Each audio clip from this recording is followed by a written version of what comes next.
Hi, in this video, we're going to be going over two functions in Google Sheets. The first function is concatenate, and the second function is countif.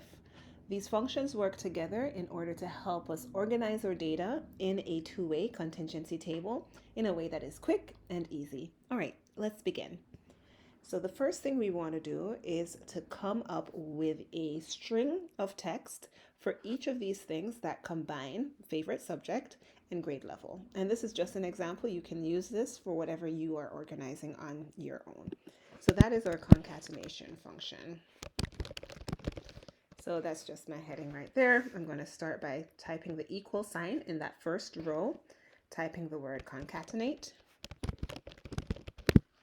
Open my parenthesis, then I'm going to click the first thing and then comma and then the second thing. So now it should say, when I close my parenthesis and enter, it should combine those two things. And it does. We don't need a space. This is perfect. I'm going to autofill the rest.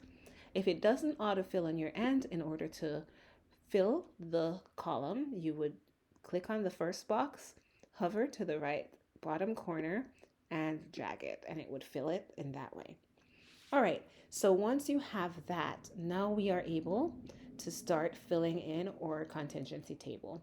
So the first thing that we want is the count for the number of grade 9 people who enjoyed STEM. So in that box, I'm going to put my equal sign, and I'm going to say count if. Open my parenthesis. I'm going to highlight where I want to look.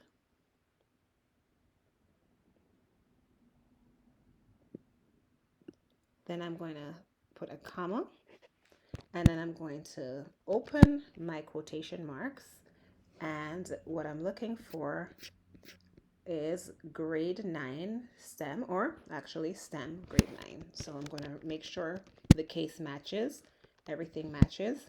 I'm going to close my quotation marks, close my parenthesis, and it counted that there are 6 grade 9 STEM. And we could look through the list and count, but trust me, it is correct. All right, so we can go ahead and do the same thing for grade 10 STEM. If we don't want to type the whole thing, we can just copy the formula and replace what we need to. So now I'm just going to replace this with 10. I'm going to do the same thing here, replace this with 11. And same thing here, replace this with 12. And so now, just like that, we've counted all the STEM grade 9, 10, and 11, and 12 people in just a few seconds. All right, so we can go ahead and do that for humanities as well. I'm just going to show you that to make sure you understand what we need to switch. So now, instead of replacing the number, I'm going to replace the word humanities. And let's copy that. Enter. And then now I can replace grade 10, grade 11, and finally replace that with grade 12. And we would do that for design and other, and just like that, you have your full contingency table.